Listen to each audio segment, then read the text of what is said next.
I tend to cover a lot of different extraction shooters on the channel, and during the Steam Screamfest, I was able to playtest this new horror extraction shooter, the Bornless. So what is the Bornless really? The Bornless is an action horror PvPvE extraction FPS developed by Cathedral Studios that is scheduled to release sometime in Q1 of 2026. It is set place in a Lovecraftian world on Farmouth Island. Now, this game is most similar to Hunt Showdown, which seems to be a big influence for this game. The matches, or rituals as they call it, put up to 8 duos up against each other. The core gameplay is the same extraction loop. You bring your gear from a safe house inventory, and if you die, you lose it all. Success is measured by surviving and escaping through these extraction lighthouses. Beyond the standard firearms, the defining mechanic is black magic. This is your supernatural loadout chosen pre-match. These abilities range from aggressive AoE spells like the Hellfire Grenade to crucial tactical support like the Sigil Shield, a temporary protective dome. Mastering your black magic is essential, but it requires resources, adding another layer to the risk-reward calculation.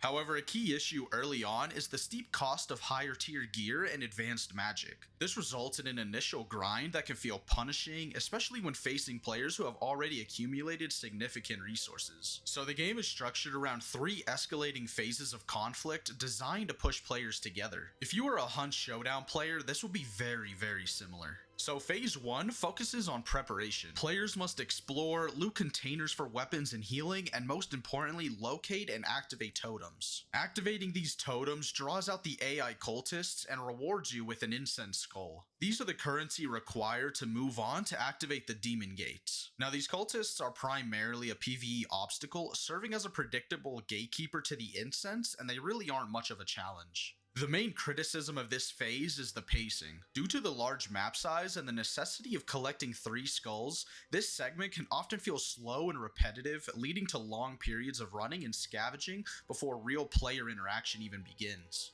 I also have experienced finding the totems to be pretty difficult as well, since the map sometimes displays where the next totem is at, and it makes it a challenge to figure out where they even are. But once you retrieve 3 skulls and activate the demon gate, you initiate phase 2, and this is a massive risk. The activation triggers a server-wide audio cue and map marker, immediately drawing attention from every other team.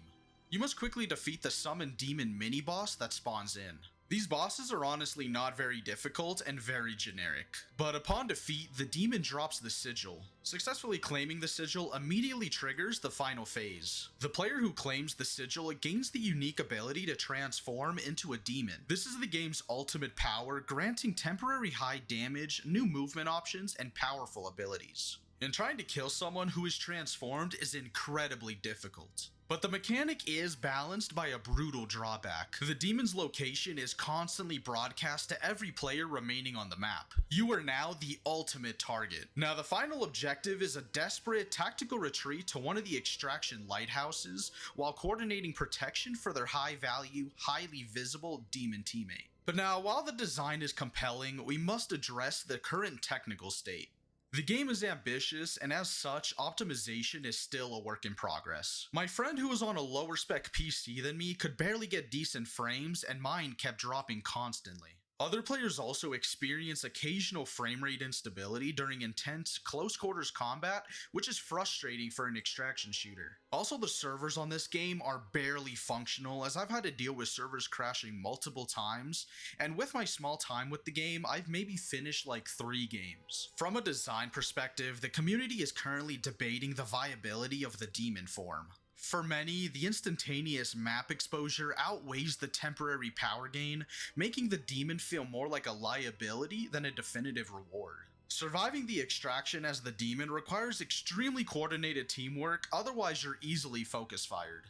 Ultimately, the Bornless is another fun take on an extraction shooter and offers a high concept extraction shooter with a striking, unique occult aesthetic. Now, if you're looking for an atmospheric, risk-heavy shooter and are prepared to deal with the inevitable challenges of a developing PvPvE title, this game offers something not entirely different, but it does have its own unique touch. But if you want a game that's like this with a lot more polish and runs a lot better, Hunt Showdown, which is one of my favorite extraction shooters, is definitely more more worth your time. But if you made it to this point in the video, thank you so much for watching, and consider leaving a like and comment below on your thoughts on the Bornless and if you're interested in playing it when it releases. I'd also appreciate it if you hit the subscribe button for more videos in the future, as well as help me hit 2,500 subs by the end of the year.